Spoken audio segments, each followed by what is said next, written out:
بسم اللہ الرحمن الرحیم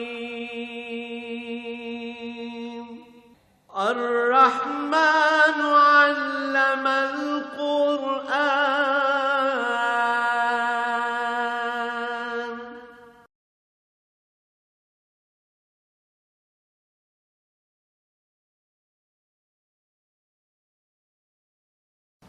الحمد للہ رب العالمین والصلاة والسلام علی حبیبہ محمد وآلہ وصحبہ اجمعین۔ اعوذ باللہ من الشیطان الرجیم، بسم اللہ الرحمن الرحیم۔ اذا الشمس کورت واذا النجوم انکدرت واذا الجبال سیرت واذا الاشعار عطلت واذا الوحوش حشرت واذا البحار سجرت واذا النفوس زوجت واذا الموءودة سئلت بأي ذنب قتلت واذا الصحف نشرت واذا السماء كشطت واذا الجحيم سعرت واذا الجنة أزلفت علمت نفس ما أحضرت۔ اللهم سبحانك لا علم لنا إلا ما علمتنا إنك أنت العليم الحكيم۔ رب اشرح لي صدري ويسر لي أمري واحلل عقدة من لساني يفقهوا قولي رب زدني علما۔ مولاي صل وسلم دائما أبدا على حبيبك خير الخلق كلهم۔ سورہ تکویر مکی صورتوں میں شمار ہوتی ہے۔ ارشاد باری ہے کہ اس معمور عالم کا ایک انجام ہے، اس دار دنیا کا بڑا مدار ایک سورج پر ہے۔ اس کی گرمی سردی، اس کے طلوع و غروب سے نمو ہوتی ہے، حیات ہوتی ہے، کاروبار ہوتے ہیں، بادل بنتے ہیں، بارشیں ہوتی ہیں، چیزیں پیدا ہوتی ہیں، اگتی ہیں۔ حیات کی نوید ہے، ایک بنیادی اکائی ہے معمور عالم کی آبادی میں۔ لیکن ایک وقت آئے گا اذا الشمس کورت، سورج کو لپیٹ دیا جائے گا، نہ ہونے کے برابر ہو جائے گا، ختم کر دیا جائے گا۔ وہ آب و تاب، وہ روشنیاں، وہ رفتار، وہ اوقات کار، جب سے اللہ نے پیدا فرمایا، جب تک چاہا، ایک لمحے کی تقدیم و تاخیر کے بغیر اپنے راہوں پہ گامزن ہے۔ لیکن ایک وقت آئے گا اس کی سارے کمالات ختم ہو جائیں گے، گویا اسے لپیٹ دیا گیا، ختم کر دیا گیا، نہیں رہے گا۔ وَإِذَا النُّجُومُ انْكَدَرَتْ، سورج ہی نہیں رہے گا تو سارے ستارے سیارے بے نور ہو جائیں گے، کسی کے پاس کچھ نہیں بچے گا، حیات ختم ہو جائے گی۔ وَإِذَا الْجِبَالُ سُيِّرَتْ، پہاڑ دھول بن کر اڑ جائیں گے۔ وَإِذَا الْإِشَارُ عُطِّلَتْ، اور ایسا عجیب حال وارد ہوگا کہ جس دولت سے لوگ محبت کرتے ہیں اور جس مال و زر کے حصول کے لیے زندگیاں تج دیتے ہیں اور جس مال و زر کے حصول کے لیے جائز ناجائز حلال حرام ذرائع اختیار کرتے ہیں، اسے چھوڑ کر بھاگ رہے ہو۔ قرآن چونکہ عربوں میں نازل ہوا اور عربوں کے نزدیک 10 ماہ کی بچہ دینے والی اونٹنی بہت زیادہ دولت کا نشان ہوتی تھی اور اس کا دم پکڑ کر ساتھ ساتھ پھرا کرتے تھے اور بڑی عزیز ہوتی تھی، چونکہ صحراؤں میں اونٹنی کا دودھ آب حیات ہوتا ہے تو بڑی پیاری رکھتے۔ فرمایا اس دن 10 ماہ کی گامن اونٹنیاں آوارہ پھرتی ہوں گی، کوئی پوچھنے والا نہیں ہوگا۔ مراد یہ ہے کہ جو زر و مال جس دولت کے لیے انسان اللہ کی نافرمانی کا ان خزانوں کو چھوڑ کر بھاگتا پھرتا ہوگا کہ دفع کرو سب کچھ، یار یہ ہو کیا رہا ہے، بنے گا کیا، جان تو کہاں بچے گی۔ وَإِذَا الْوُحُوشُ حُشِرَتْ، اس طرح عجیب بے چینی پیدا ہوگی کہ قیامت قائم ہوتے وقت کہ وحوش جنگلی جانور آبادیوں میں گھس آئیں گے، آبادیوں کے لوگ گھبرا کر جنگلوں کو بھاگیں گے اور جنگلی جانور شہروں کا رخ کریں گے۔ وَإِذَا الْبِحَارُ سُجِّرَتْ، سمندر آگ بن جائے۔ سائنس کا ایک کلیہ ہے کہ آج اگر صرف جو دنیا میں گیسز ہیں ان میں سے صرف آکسیجن ختم کر دی جائے تو چند لمحوں میں سارے ذی روح مر جائیں، سمندر خشک ہو جائیں، صرف ایک آکسیجن کے ختم کر دینے سے سارے سمندر خشک ہو جائیں۔ فرمایا صرف خشک نہیں ہوں گے، بخار بن کے دھواں بن کے اڑیں گے، پھر اس دھوئیں کو آگ لپیٹ لے گی۔ اِذَا الْبِحَارُ سُجِّرَتْ، سمندر آگ بن جائیں گے،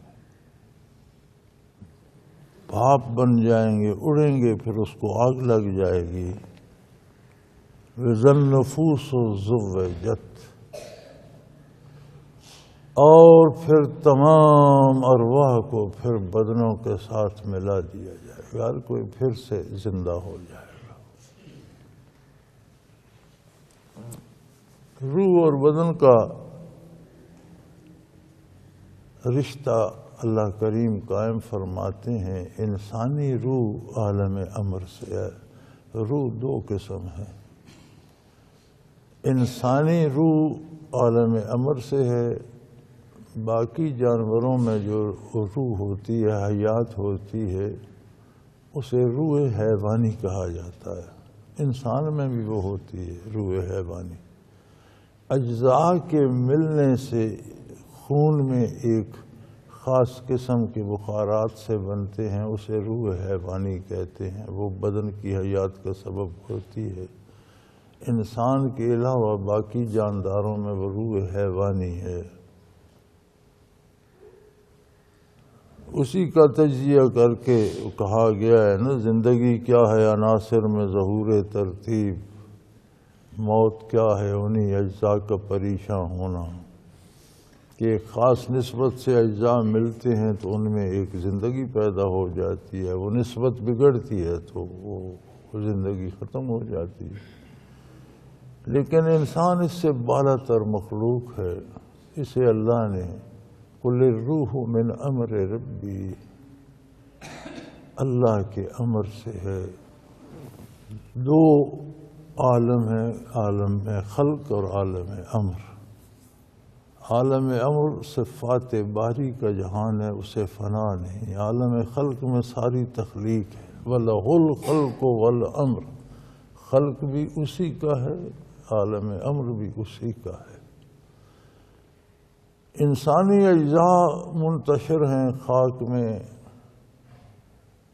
ایک ایک سیل پتہ نہیں کہاں کہاں کس کے ذرے میں پڑا ہے، اللہ انہیں مختلف شکلیں دیتا ہے، غذا بناتا ہے، دوا بناتا ہے، چارہ بناتا ہے، جانور کھاتے ہیں، کہیں گوشت بنتا ہے، کہیں دودھ بنتا ہے، لیکن ہر سیل وہاں پہنچتا ہے جہاں اس نے انسانی وجود بننا ہے۔ باپ غذا کھاتا ہے، اس کے سیل اس کے بدن کا حصہ بنتے ہیں، اولاد کے سیل اس کے صلب میں محفوظ ہو جاتے ہیں۔ ماں کے پیٹ میں منتقل ہوتے ہیں، غذا ماں کھاتی ہے، اس کے حصے کے سیل اس کا جزو بدن بنتے ہیں، بچے کے سیل بچے کا جزو بدن بنتے ہیں۔ غذا ماں کھاتی ہے، بچے کے سیل دودھ کی صورت میں بچے تک پہنچتے ہیں۔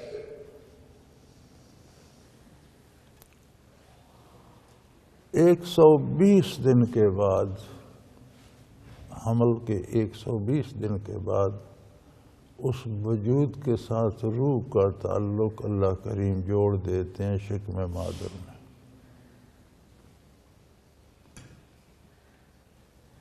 ایسا جوڑ لگاتے ہیں، عجیب بات ہے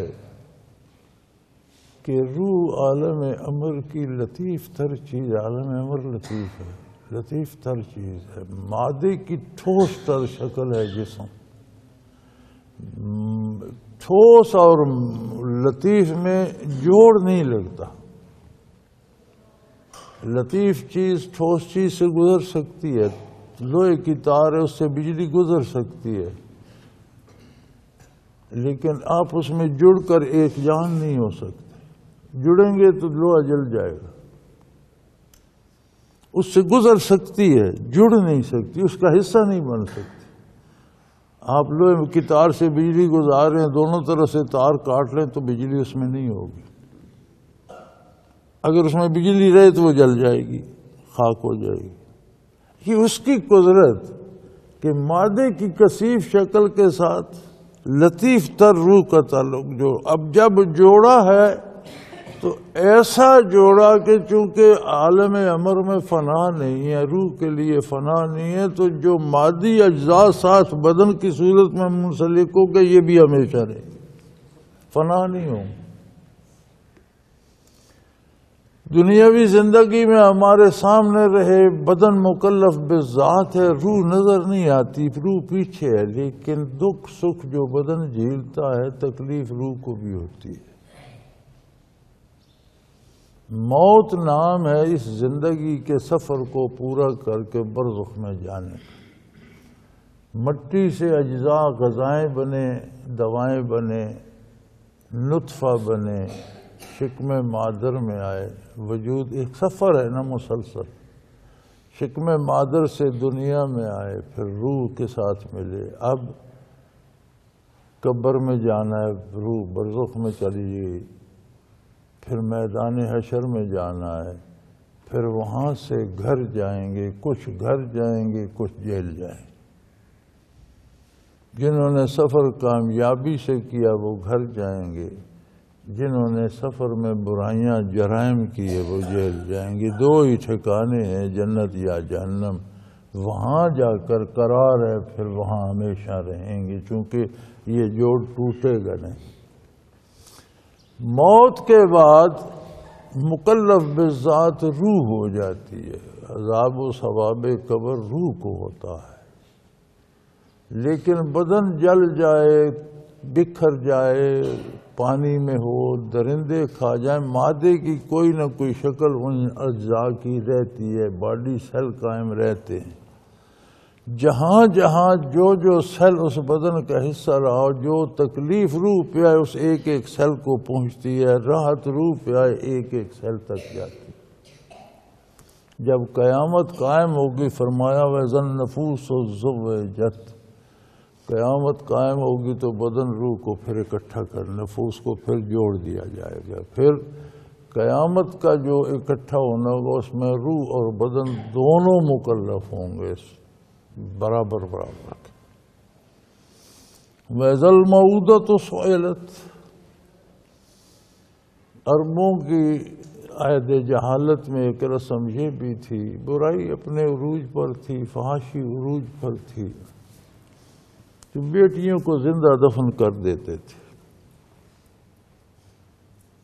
میں سمجھتا ہوں وہ کفر و شرک میں بھی ان میں اتنی غیرت تھی کہ ماحول میں برائی عام تھی، بدکاری عام تھی،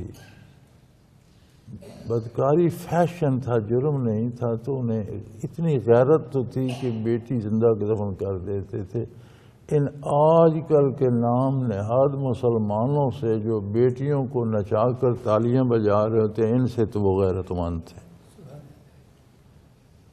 یہ جن کی بیٹیاں آج سٹیج پر گا رہی ہوتی ہیں اور بھائی اور باپ بیٹھے تالی بجا رہے ہوتے ہیں، میں سمجھتا ہوں کہ وہ مشرک تھے، کافر تھے، لیکن ان سے غیرت مند تھے، یہ ان سے بھی بے غیرت ہے۔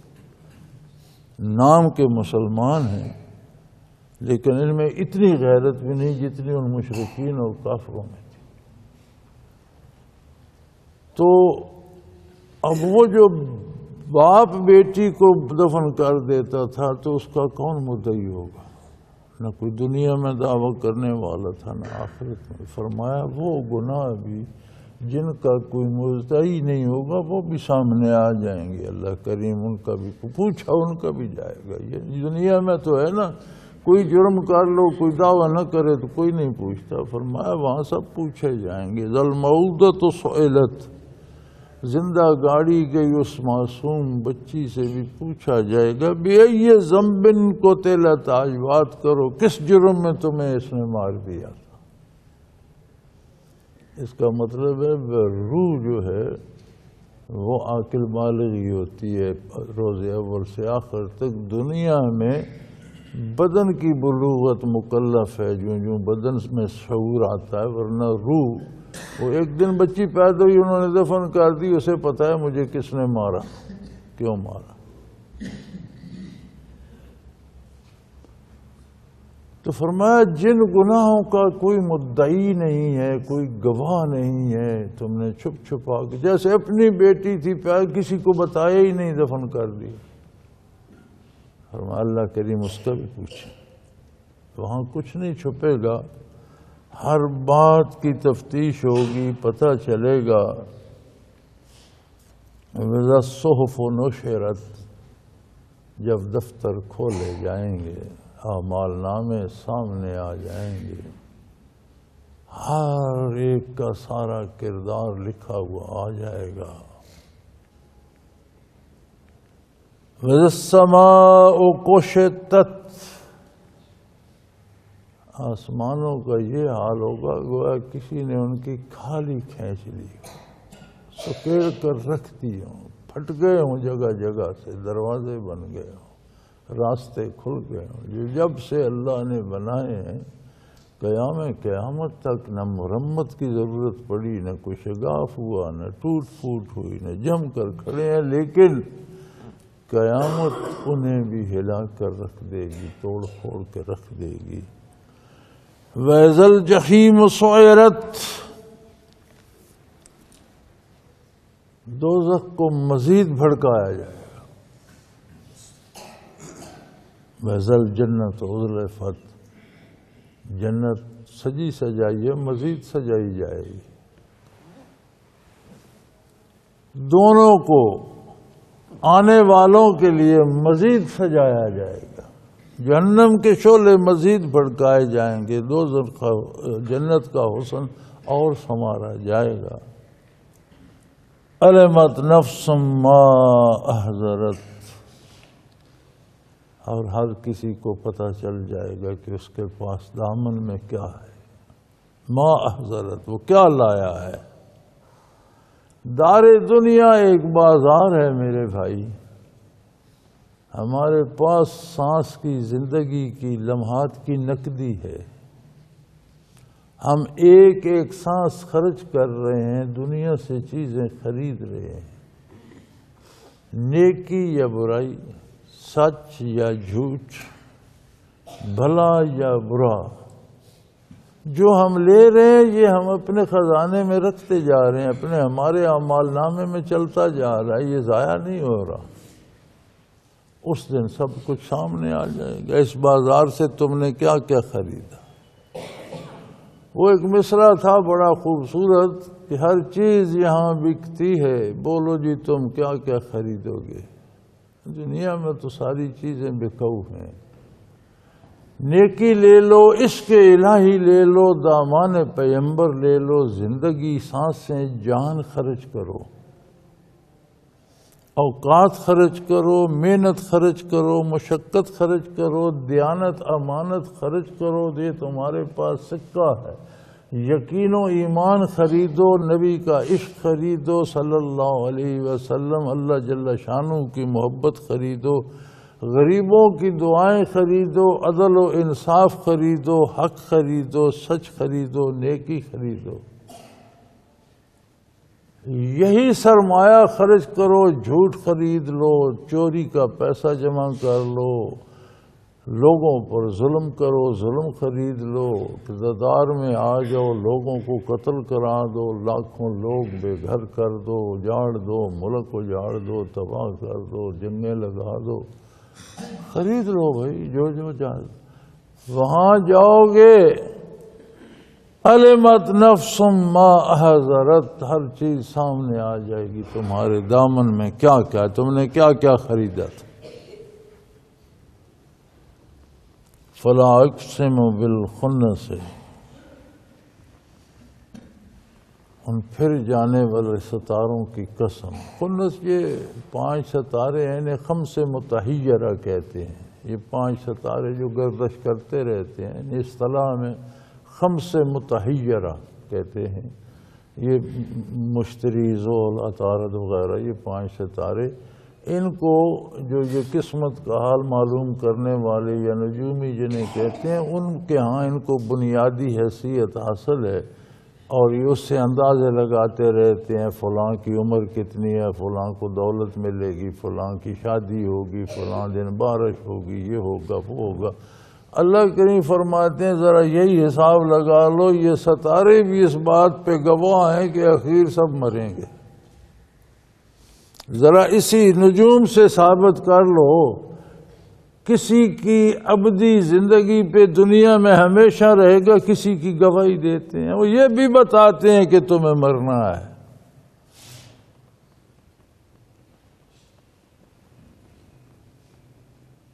والجوار الکنس، اور دوسرے ان کے علاوہ جو ستارے ہیں جن سے تم اوقات تلاش کرتے ہو، راستے تلاش کرتے ہو، نجوم کے حساب لگاتے ہو، یہ سارے حساب، یہ ساری چیزیں جو راستے پتہ راستوں کا دیتے ہیں، ایک دن منزل آ نہیں جاتی، راستے ختم نہیں ہو جاتے۔ جو شب و روز کا موسموں کا پتہ دیتے ہیں، موسم بدل نہیں جاتے۔ جو تمہاری زندگی کا پتہ دیتے ہیں، وہ ایک دن موت آ نہیں جاتی۔ اور یہ ساری چیزیں تو اس بات پہ گواہ ہیں کہ ایک انجام ہے، خاتمہ ہے۔ واللیل اذا عسعس، اور رات جب دم توڑنے لگتی ہے تو اس بات پہ گواہ ہے کہ سدا ظلمت نہیں رہتی۔ والصبح اذا تنفس، اور جب صبح طلوع ہونے لگتی ہے تو وہ بتاتی ہے کہ ایک نیا عالم پیدا ہو رہا ہے، ایک نیا جہان نمود لے رہا ہے، ایک نیا دن آ رہا ہے، ایک نیا موسم، ایک نئی فضا، ایک نئے لوگ، ایک نئے حالات۔ رات سوئے تھے کیا خبریں تھیں، صبح اٹھے تو کیا ہو گئیں۔ رات سوئے تھے موسم کیا تھا، صبح اٹھے تو کیا۔ رات سوئے تھے کتنے لوگ زندہ تھے، صبح اٹھے تو کتنے کے مرنے کی خبر آ گئی۔ رات کتنے صحت مند سوئے تھے، صبح کو سارا ایک نیا عالم فرمایا۔ اسی طرح قیامت بھی ایک دن آ جائے گی، سب کچھ بدل جائے گا۔ یہ ساری چیزیں قیامت پہ گواہ ہیں کہ ہر شے لمحہ بلمحہ بدل رہی ہے۔ انہ لقول رسول کریم، یہ قرآن کریم جو اس بات پہ سب سے بڑا گواہ اور دلیل ہے، یہ کوئی عام بات نہیں ہے۔ بہت بڑی عزت والا فرشتہ لے کے آیا ہے، بہت بڑی عزت والا فرشتہ، تمام فرشتوں کا سردار ہے، اللہ کا قاصد ہے، اللہ کے رسول کی خدمت میں لایا۔ ذی قوہ، بہت طاقتور ہے، کوئی اس سے کلام الہی نہ چھین سکتا ہے، نہ اس میں کوئی مداخلت۔ بہت طاقتور ہے، کوئی شیطان، کوئی طاغوتی طاقت اس کے قریب نہیں جا سکتی۔ اور عند ذی العرش مکین، اللہ کریم کے نزدیک اس کی بہت عظمت ہے، بڑا عہدہ ہے اس کا، بڑا مرتبہ ہے اللہ کی بارگاہ میں۔ مطاع، تمام فرشتوں کا حاکم ہے، سب فرشتے اس کی اطاعت کرتے۔ اللہ کے کتنے فرشتے ہیں، ما یعلم جنود ربک الا ہو، کوئی نہیں جانتا سوائے اللہ کے، کوئی دوسرا نہیں جانتا کتنے لشکر ہیں فرشتوں کے، وہ سارے اس کے اطاعت گزار ہیں، وہ سب کا حاکم اعلیٰ ہے، بہت طاقتور ہے، نہایت امانت دار ہے، بہت کریم ہے، بہت معزز ہے، سما امین، اور سب سے بڑی بات یہ ہے کہ وہ امین ہے۔ جو بات جس طرح رب العالمین نے عطا فرمائی ویسی پوری امانت، دیانت، قوت، حفاظت کے ساتھ اللہ کے رسول تک پہنچا دی، کوئی اس میں کسی شک و شبے کی بات نہیں ہے، اور یہ گواہی اللہ کریم دے رہے ہیں۔ پھر بات آ گئی، ساری امانت آ گئی رسول اللہ صلی اللہ علیہ وآلہ وسلم کے پاس، ما صاحبکم بمجنون، اور ساری دنیا میں عقل و دانش بانٹنے والے تمہارے نبی ہیں۔ یہ نہیں کہ نبی دانش مند ہیں، دنیا نے دانش جانی نبی کے در سے۔ تم سمجھتے ہو انہیں جنون ہو گیا، جنون تمہیں ہے۔ پاگل دوسروں کو پاگل سمجھتا ہے، ہر پاگل یہ سمجھتا ہے یہ سارے پاگل ہیں، میں ٹھیک ہوں یہ سارے پاگل نے فرمایا جنون تمہیں ہو گیا۔ میرا نبی تو وہ ہستی ہے کہ جس کے قدموں میں عقل و شعور، علم اور دانش تقسیم ہوتی ہے اور مخلوق حاصل کرتی ہے۔ اور یہ نہ سمجھو کہ انہیں کوئی جبرائیل امین کو دیکھنے یا سمجھنے میں ٹھوکر لگ گئی ہو، غلطی لگ گئی ہو۔ لَقَدْ رَآهُ بِالْأُفْقِ الْمُبِينِ، انہوں نے تو کئی بار اسے کھلے افق پر کھلی آنکھوں بھی دیکھا ہے۔ کشفن دیکھنا اور بات ہے، وہی کشفن آتی تھی، لیکن آپ صلی اللہ علیہ وسلم نے جبرائیل امین کو کھلی آنکھوں بھی دیکھا ہے۔ ایسی بات نہیں ہے، نہ انہیں جبرائیل امین کو دیکھنے میں غلطی لگی، نہ سننے میں، نہ انہیں پہنچانے میں، نہ انہیں لانے میں۔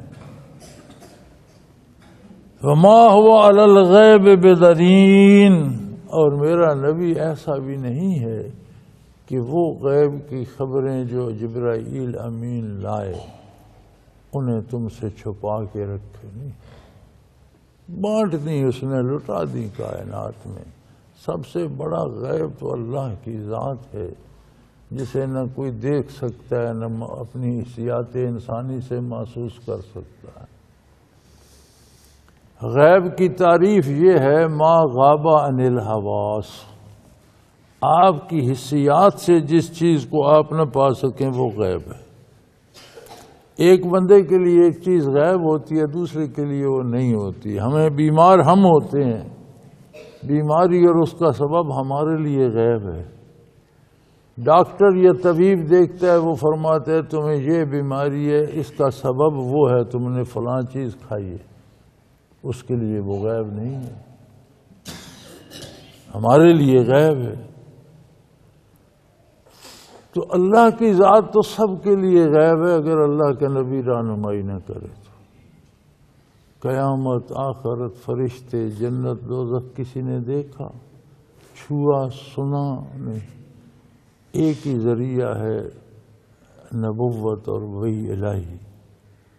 تو فرمایا یہ علوم غیب ہیں جو نبی پر نازل کیے گئے، اور انہوں نے کچھ چھپا کے نہیں رکھا، انہوں نے ڈنکے کی چوٹ عام کر دیے ہر ایک کو، کہ میں کو، عالم جاہل، امیر غریب، فقیر گدھا سے بادشاہ تک سب میں حقائق بانٹ دیے۔ وہ اس علم غیب پہ انہوں نے کنجوسی نہیں فرمائی، انہوں نے سخاوت فرمائی، بانٹ دیے۔ وما هو بقول شیطان الرجیم، اور جو میرے نبی نے بانٹا وہ حق تھا۔ کفار کہتے ہیں شیطان نے باتیں فرمایا، شیطان برائی سکھاتا، یہ سارا نیکی ہے، بھلائی ہے۔ نجات کی بات ہے، عظمت الہی کی بات ہے، کرم کی باتیں ہیں، غیبی علوم ہے کہ آج یہ عمل کر رہے ہو، قیامت کو اس کا نتیجہ کیا ہوگا؟ کیا یہ غیب نہیں ہے؟ میرے نبی نے یہ غیب ظاہر کر دیا، فرمایا آج جھوٹ بول رہے ہو، اس دن یہ اجر ہوگا اس کا، آج چوری کر رہے ہو اس کا نتیجہ یہ ہوگا، آج کفر کر رہے ہو اس کا نتیجہ یہ ہوگا۔ فَأَيْنَ تَذْهَبُونَ، تم کہاں پھر رہے ہو؟ تم اپنے لیے کیا خرید رہے ہو؟ تمہارے دامن میں کیا ہے؟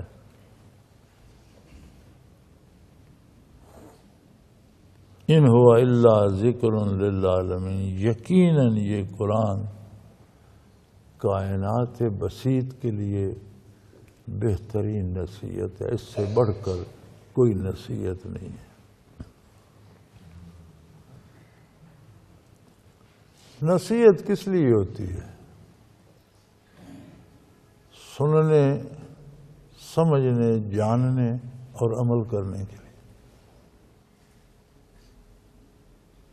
آپ کو کوئی نصیحت کریں، آپ کہیں لکھ کر دے دو، وہ لکھ کر دے دے، آپ اسے ریشمی غلاف میں لپیٹ کر ایک جالے میں رکھ دیں، روز اٹھا کر چوم کر ماتھے سے لگا کے رکھ دیں، روز اسے پڑھ کر وہاں رکھ دیں، عمل نہ کریں، کیا فائدہ ہو؟ آپ نے مانا؟ قرآن نصیحت ہے، اللہ کریم کی چٹھی ہے اپنے بندوں کے نام بواسطت محمد الرسول اللہ۔ فرمایا میرا سب سے عظیم فرشتہ جو سارے فرشتوں کا سردار ہے وہ قاصد بنا، میرے رسول امین تک پہنچی جو سب سے بڑا امین ہے، جو سب سے بڑا عقل مند و دانا ہے، جو غیب بانٹنے پہ سخی ہے، اس نے تمہیں بھی غیب دان بنا دیا۔ آج تو بندہ بندہ جنت دوزخ قیامت جانتا ہے، یہ تمہیں کس نے بتایا؟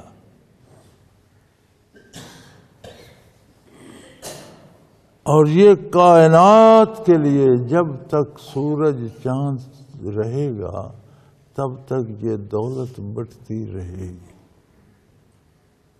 اب بٹ رہی ہے۔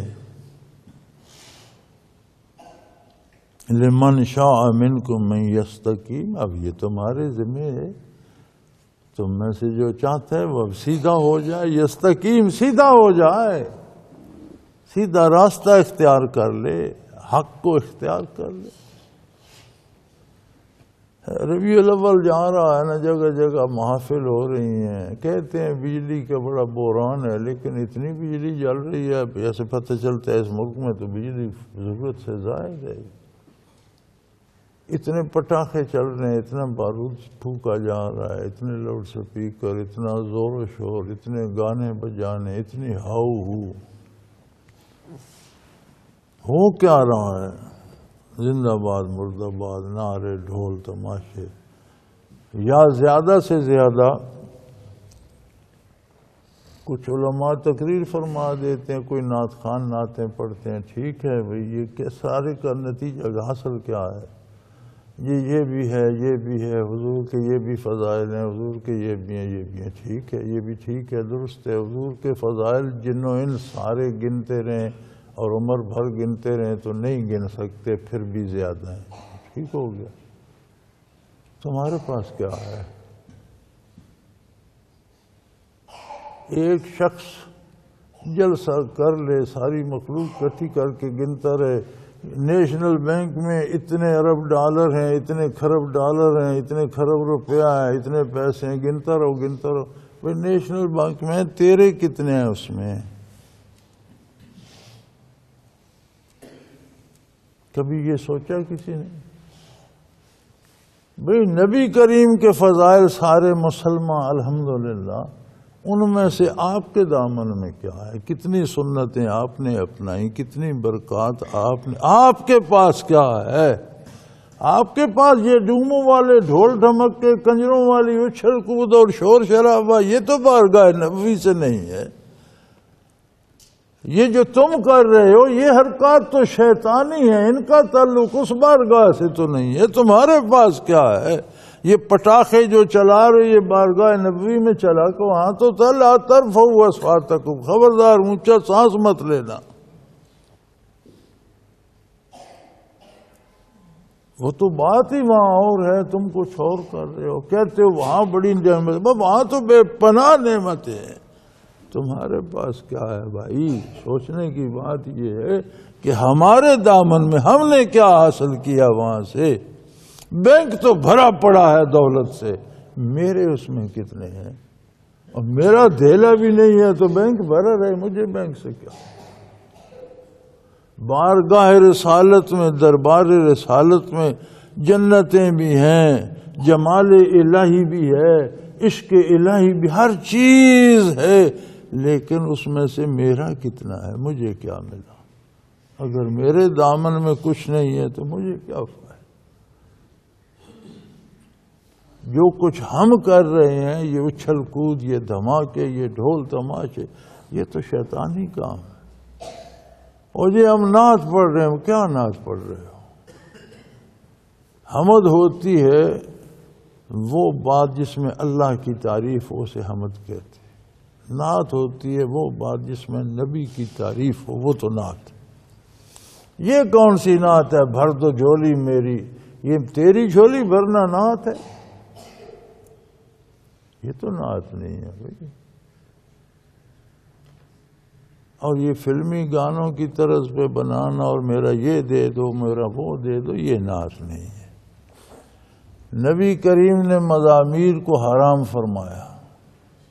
آپ ڈھول باجے ہارمونی طبلے لے کر قوالی نعت کر رہے ہو، یہ ثواب کا کام ہے؟ یہ نبی کی اطاعت کر رہے ہو یا مقابلہ کر رہے ہو کہ آپ نے حرام فرمایا، ہم آپ کا نام بھی طبلوں پر لیں گے؟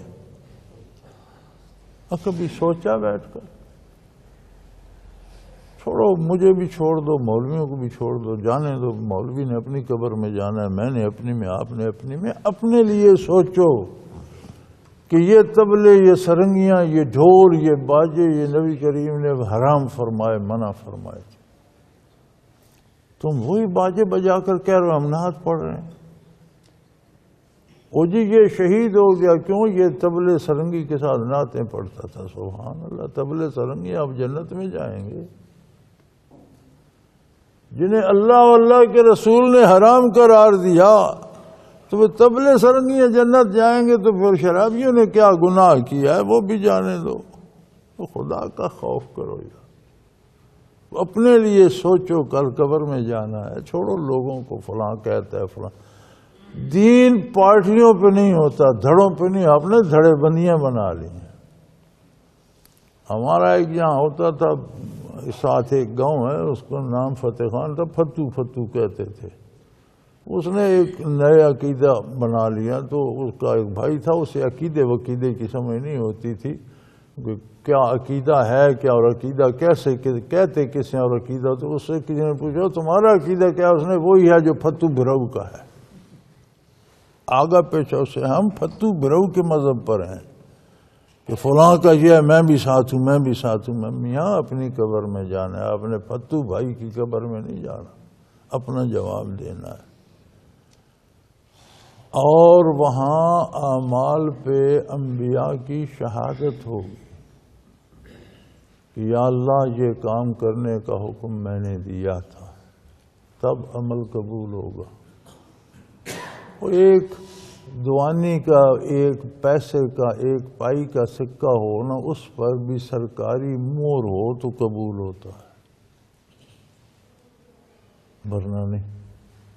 ایک کاغذ ہوتا ہے، اتنی سی چٹ ہوتی ہے، اس پر ایک مہر ہوتی ہے، وہ 1 کا نوٹ بن جاتا ہے، وہی 10 کا بن جاتا ہے، وہی 1000 کا، وہی 5000 کا، وہی اتنا سا کاغذ ہوتا ہے. وہی چھوٹا سا عمل جس پر نبی صلی اللہ علیہ وسلم کی مہر ہوگی وہی قبول ہو جائے گا. جتنا تمہارا خلوص ہوگا اتنا وہ چھوٹا سا عمل، اس کی قیمت وہ 10 کا بھی ہو سکتا ہے، وہ 10,000 کا بھی ہو سکتا ہے. لیکن حضور تصدیق فرمائیں گے اس ڈھول باجے کی، ان تماشے کی، اس شور شرابے کی فرمائیں گے. اپنے لیے سوچو یار، چھوڑو باقیوں کو. لمن شاء منکم ان یستقیم، جو چاہتا ہے بھئی وہ سیدھا راستہ اختیار کر لے. وما تشاءون الا ان یشاء اللہ رب العالمین. اللہ کریم فرماتے ہیں یہ کیا چاہیں گے، چاہتا تو اللہ ہے، وہی بندہ بھی چاہتا ہے. جب انہوں نے اللہ کو ناراض کر دیا تو ان کی عقلیں ماری گئی. اگر خلوص سے کوئی فیصلہ کر لے کہ اے اللہ میں تیری رضا چاہتا ہوں، تو اس کی عقل بھی اللہ درست کر دیتے ہیں، خواہشات درست کر دیتے ہیں، انتخاب درست کر دیتے ہیں، رہنمائی فرما دیتے ہیں. فرمایا یہ دل سے یہ چاہتے ہی نہیں کہ اللہ کو راضی کریں، یہ دل سے اپنے نفس کو راضی کرنا چاہتے ہیں، اپنی اللہ کی بڑائی کی بجائے اپنی بڑائی میں گرفتار ہیں. میں بہت بڑا ہوں، میری بات مانی جائے، مجھے ملک صاحب، چودھری صاحب، خان صاحب، خواجہ صاحب، راجہ صاحب مانا جائے، مجھے نواب صاحب، فلاں صاحب کہا جائے، میرے ماتحت ہر چیز ہو، جو میں کہوں وہ ہو جائے. فرمایا جب یہ میں گرفتار ہیں تو جب اللہ انہیں پسند نہیں کرتا تو ان کی سمجھ الٹ جاتی ہے. بھلائی تو وہ چنے گا جو اللہ کی رضا کا طالب ہوگا. پہلے دل میں اللہ کی رضا کا فیصلہ کرے، اللہ کو اس کی بات پسند آئے تو پھر اسے انتخاب کی فرصت میں پہلے اس کی نظر ٹھیک ہو نا. بندہ کیا چنے گا چیزوں میں سے؟ ایک دکان بھری ہوئی، اندھے کو کہو اس میں اچھی بری چیزیں ہیں، چن لو، کیا چنے گا؟ کائنات میں تو ہر چیز سجی سجائی ہے، اچھائی بھی برائی بھی، لیکن یہ تو اندھے ہو گئے نا، اپنی بڑائی میں گرفتار. ما تشاءون الا ان یشاء اللہ رب العالمین. جو کائنات کا پروردگار ہے یار، یہ کل ایک نطفے سے پیدا ہوئے کل خاک میں مل جائیں گے. یہ کہتے ہیں میری مانو، میں بڑا، میں بڑا، میں. وہ جو ان کو پیدا کرنے والا ہے وہ بڑا نہیں، اس کی نہ مانو. یہ کہتے ہیں میری شہرت ان کی ہو، اس کی نہ ہو جس نے تمہیں پیدا کیا. اگر یہ بات یہ سمجھ جائیں تو پھر انہیں اچھائی کی بھی سمجھ آ جائے، یہ برائی چھوڑ دیں، اچھی چیزیں چن لیں.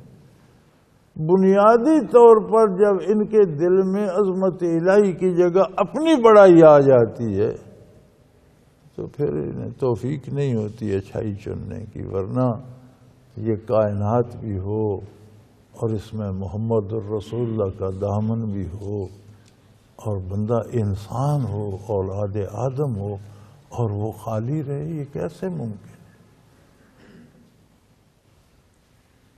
یہ کیسے ممکن ہے؟ یہ کیسے ہو سکتا ہے؟ انسان تو حسن کا، لذت کا دیوانہ ہے، ہر حسین چیز چاہتا ہے، ہر لذیذ چیز چاہتا ہے.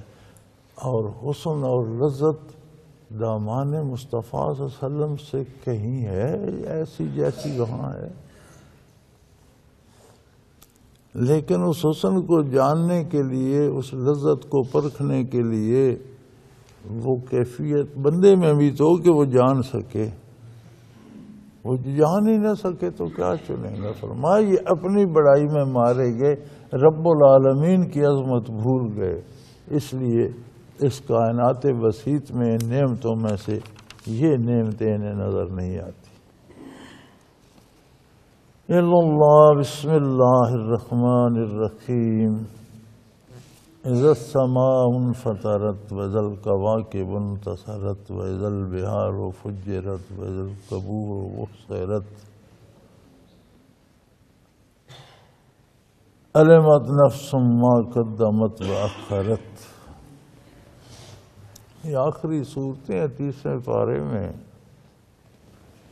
سورہ انفطار ہے، یہ بھی مکہ مکرمہ میں نازل ہونے والی صورتوں میں سے ہے. مکی صورتوں میں زیادہ بحث عقائد پر ہے، مدنی صورتوں میں زیادہ بحث اعمال پر ہے. ذکر اعمال کا ان میں بھی ہے لیکن بنیاد عقائد پر ہے. اور مدنی صورتوں میں عقائد کی بحث ہے لیکن زیادہ بحث اعمال پر ہے. تو یہ بھی وہی تسلسل چل رہا ہے اسی سورہ کا. فرمایا السماء انفطرت، تم زمین کی بات کرتے ہو، قیامت کا زلزلہ تو آسمانوں کو پھاڑ دے گا. زمین کے ایک ٹکڑے میں زلزلہ آتا ہے نا، چھوٹے سے خطے میں بڑی بڑی عمارتیں گر جاتی ہیں، زمین شق ہو جاتی ہے، جہاں سڑکیں ہوتی ہیں وہاں نہریں بن جاتی ہیں، شگاف ہو جاتے ہیں، دریا غرق ہو جاتے ہیں، وہاں ریتلے میدان بن جاتے ہیں، پہاڑ گر جاتے ہیں. فرمایا اس زلزلے کا سوچو جس سے زمین تو زمین آسمان پھٹ جائے، وہ کس بلا کا ہوگا.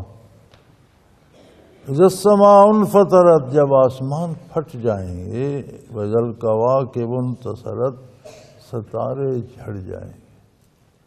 قیامت کا زلزلہ، سور کی آواز اس قدر شدید ہوگی، زمین تو زمین، ستارے سیارے جھڑ جائیں گے، آسمان پھٹ جائیں گے. وَإِذَا الْبِحَارُ فُجِّرَتْ، دریا، سمندر، نہریں، ندیاں، کوئی تمیز نہیں رہے گی، سب کچھ گڈ مڈ ہو جائے گا. وَإِذَا الْقُبُورُ بُعْثِرَتْ، اور جب قبریں زیر و زبر کر دی جائیں گی اور قبروں میں سے لوگ اٹھ کھڑے ہوں گے، قبریں نہیں رہے گی، قبروں میں سے بندے نکل کھڑے ہوں گے. ہر طرف اللہ کی مخلوق، کیا ہوا کیا ہو گیا. ایک ایک ذرے کو اٹھا کر جھنجھوڑ کر بدن سلامت کر کے کھڑے کر دے گا. علمت نفس ما قدمت واخرت، ہر بندے کو وہاں پتہ چل جائے گا کہ وہ ساتھ کیا لایا اور چھوڑ کر کیا آیا، کیا لا سکتا تھا نہیں لایا، اور کیا نہیں لانا چاہیے تھا، کون سا بوجھ اٹھانا. یہاں تو بیٹھا بھیجے جا رہا ہے. عجیب تماشے ہم دنیا میں بھی دیکھتے رہتے ہیں. یار لوگ یہاں سے باہر چلے جاتے ہیں، بڑی مشقت کرتے ہیں، بڑی محنت کرتے ہیں، باہر پیسہ آسانی سے نہیں ملتا. باہر کسی بھی ملک میں چلے جائیں وہ گدھے کی طرح کام لیتے ہیں، بندے سے تب پیسہ دیتے ہیں. بیچارے یہاں بھیج دیتے ہیں، یہاں جی وہ مکان میں سفیدی کرانی ہے، نہیں یہ مکان خراب ہو گیا نیا بنانا ہے، یہ فلاں اکھیڑ دو نیا لگا، صوفہ فلاں آ جائے، ٹی وی فلاں قسم کیا، بیٹے کا موٹر سائیکل نہیں اب کار آئے. وہ جب بابا جی بوڑھے ہو کر دھکے کھا کر آتے ہیں، پیسے بھیج کر، انہیں امید ہوتی ہے گھر بڑا سا گھر، آتے ہیں تو گھر کچھ بھی نہیں ہوتا، کھا پی چکے ہو. پھر بابا جی پریشان پھرتے ہوتے ہیں کہ یار پیسے بھیجے تھے وہ تو. اچھا کچھ کے ساتھ اور تماشا، جہاں جو 2-4 بیگھے زمین تھی وہ جائے وہ رشتہ دار قابو کر لیتے ہیں، وہاں سے جو بھائی یا باپ یا ایک کو بھیجتے رہتے ہیں پیسے وہ کھا جاتا ہے، واپس آتے ہیں خود خالی دست، پھر ویسے کے ویسے. پھر آنکھ کھلتی ہے کہ او میں کیا کرتا. فرمایا اسی طرح جب قبروں سے اٹھیں گے نا، پتہ چلے گا دنیا میں کیا خریدا، کیا کمایا، کیا آگے بھیجا، اور کیا مل سکتا تھا جو میں نہیں لایا. علمت نفس ما قدمت واخرت، ہر ایک کو سمجھ آ جائے گی کہ آگے بھیجا کیا اور پیچھے رہ کیا گیا، چھوڑ کیا دیا تھا. یا ایھا الانسان ما غرک بربک الکریم، اے انسان تو اتنے کریم پروردگار، تجھے پال رہا ہے، تیرا پروردگار ہے، تجھے خاک سے سل بنایا، سل سے نطفہ بنایا، نطفے سے انسان بنایا، تجھے ماں دی، باپ دیا، دادا دادی، نانا نانی، چاچا ماموں، برادری دی، سسرال دیے، بیوی دی، اولاد دی، مال دولت، عزت، رودہ، رقبہ، جوانی، صحت، زندگی دی. اور تو کس بات پہ اللہ کے سامنے اکڑ رہا ہے؟ ہر چیز تو تجھے وہ دے رہا ہے، پھر تو اکڑتا بھی ہے. ما غرک بربک، رب تیرا تو کتنا کریم ہے اور تو اکڑ رہا ہے. تو کہتا ہے میں نہیں مانتا، میں بات ہی نہیں مانتا، میں بات ہی نہیں سنتا، میں اپنی مرضی کروں گا. کمال ہو گئی بھائی. اللہ ذی خلق کا، وہ تو اتنا کریم ہے، اس نے تجھے ایک خوبصورت تخلیق بخشی. تیری حیثیت کیا ہے؟ اس نے تجھے یہ انسانی روپ دے دیا، فسواک فعدلک، کتنا خوبصورت، کتنا متناسب تجھے بنایا۔ اچھا یہ بڑی مزے کی بات ہے، میں کسی کو خوبصورت سمجھوں یا نہیں، آپ کسی کو خوبصورت مانیں یا نہیں، یہ بات آپ کو ماننا پڑے کہ جس بندے کو شیشہ مل جائے خود ہی دیکھ دیکھ کر سنور رہا تھا۔ ہر بندہ اپنے آپ کو خوبصورت سمجھتا ہے، اور عجیب بات یہ کہ دنیا کا ہر چہرہ کسی نہ کسی کا محبوب ہے، کسی کی ماں، کسی کی بہن، کسی کی بیوی، کسی کی بیٹی۔ ہمیں وہ بندہ کوجا لگتا وہ اس پہ جان نچھاور کرتی ہے۔ ہر چہرہ خود کو خوبصورت بھی سمجھتا ہے، ہر چہرے کو کچھ چاہنے والے بھی اس نے پیدا کر دیے، کوئی نہ کوئی اسے بڑا پیارا رکھتا ہے، بڑا خوبصورت سمجھتا ہے۔ ہم کہتے ہیں کوجا، وہ کہتے ہیں نہیں میرا ابا بڑا پیارا ہے، بیٹی کہتی ہے، ماں کہتی ہے میرا بیٹا چاند کا ٹکڑا ہے، آپ کہتے نہیں کوجا۔ فرمایا اس نے تجھے خوبصورت، ہر بندہ خوبصورت ہے یار۔ فرمایا وہ ایسا کریم ہے، اس نے تجھے کتنا خوبصورت اور کتنا متناسب بنا دیا۔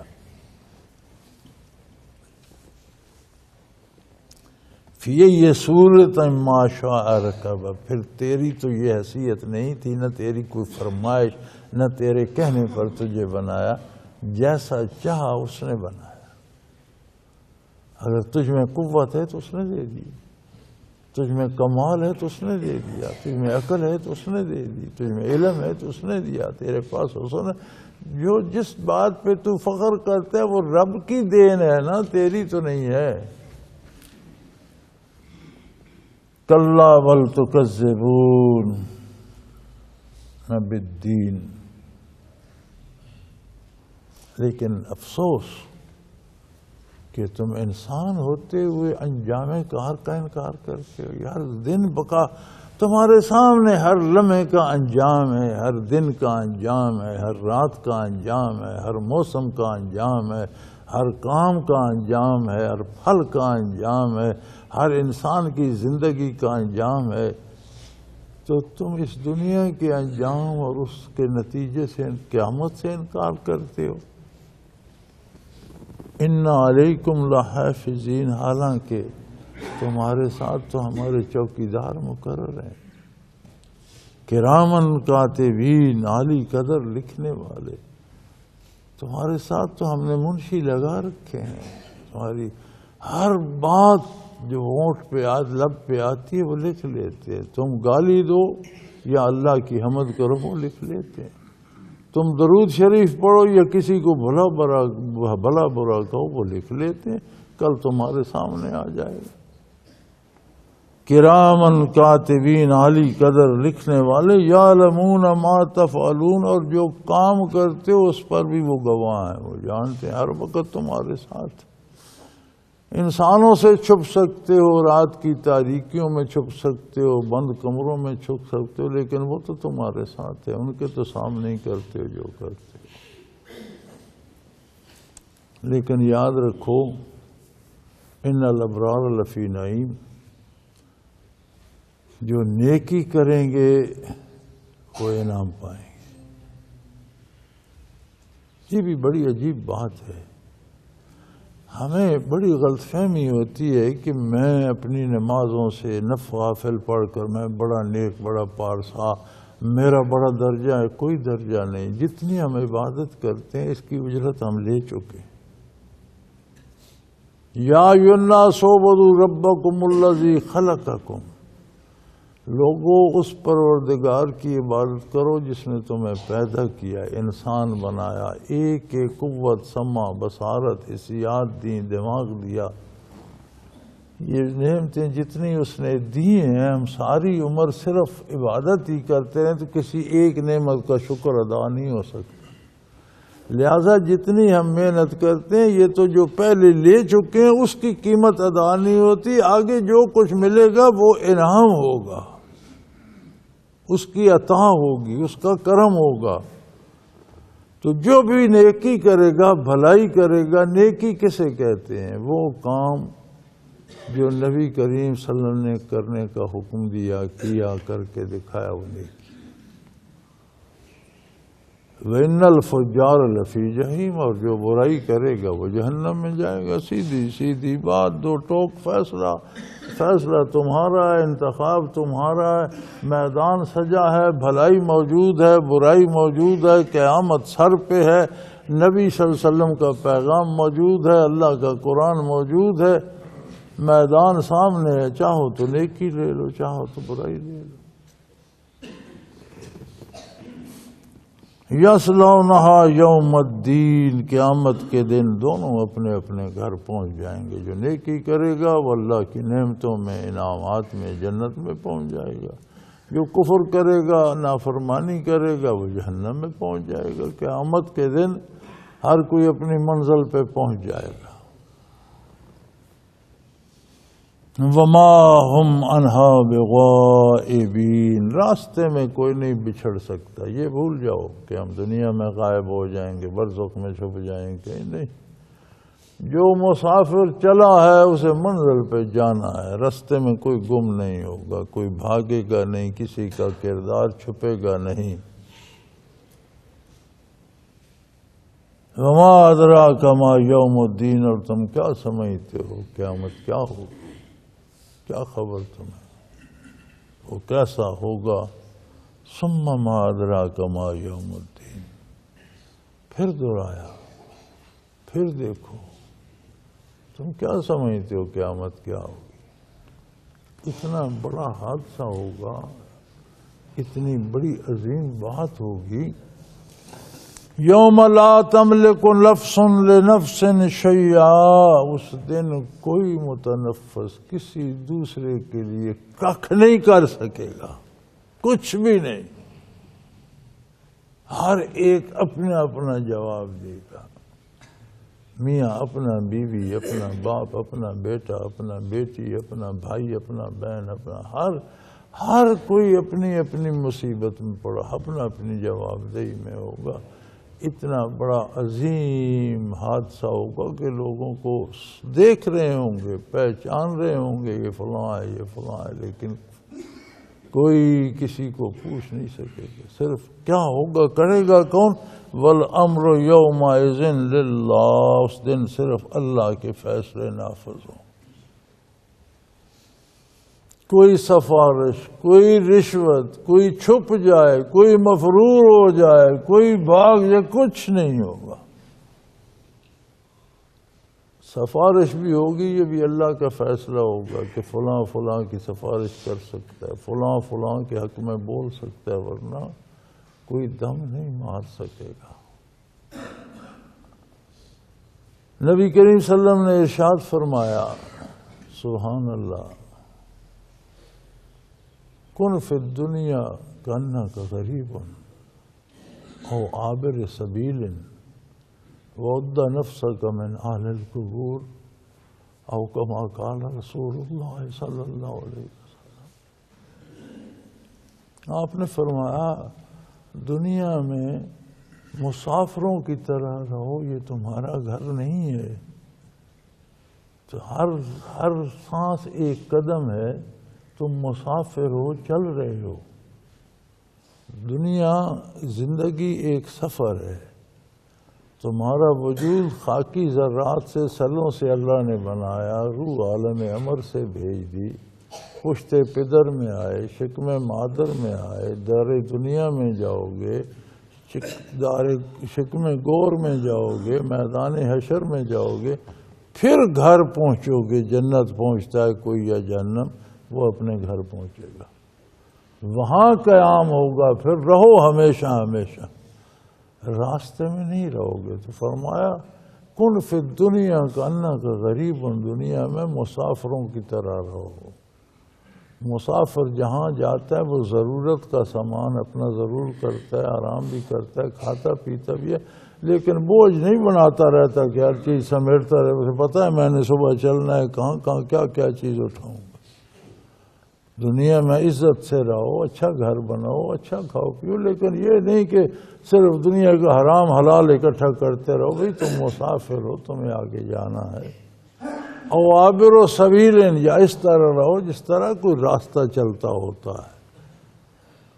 وَعُدَّ نَفْسَكَ مِنْ أَهْلِ الْقُبُورِ، اور زندگی میں خود کو سمجھو کہ میں بھی اہل قبر میں سے ایک ہوں، انہی میں سے میں ایک ہوں. جو قبروں میں پڑے ہیں میں بھی انہی میں سے ایک ہوں. آج یہ ہیں، کل مجھے بھی یہی ہونا ہے.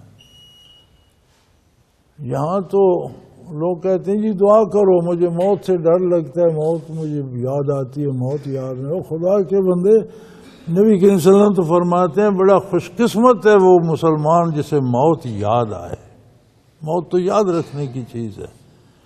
موت یاد رہے تو گناہ سے حفاظت ہوتی ہے، برائی سے بچاتی ہے، بندہ موت کی تیاری کرتا ہے.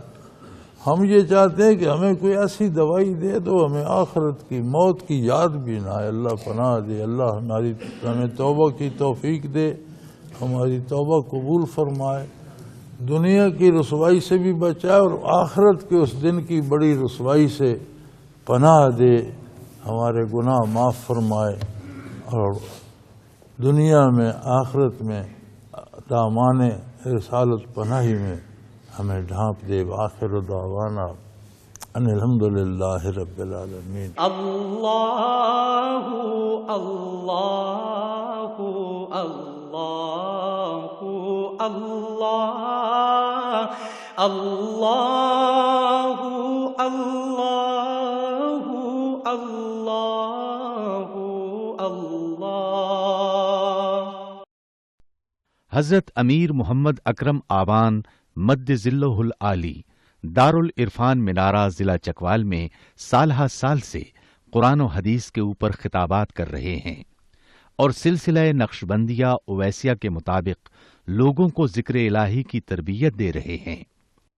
وہ قرآن پاک کی تفسیر ترتیب وار بیان کر رہے ہیں.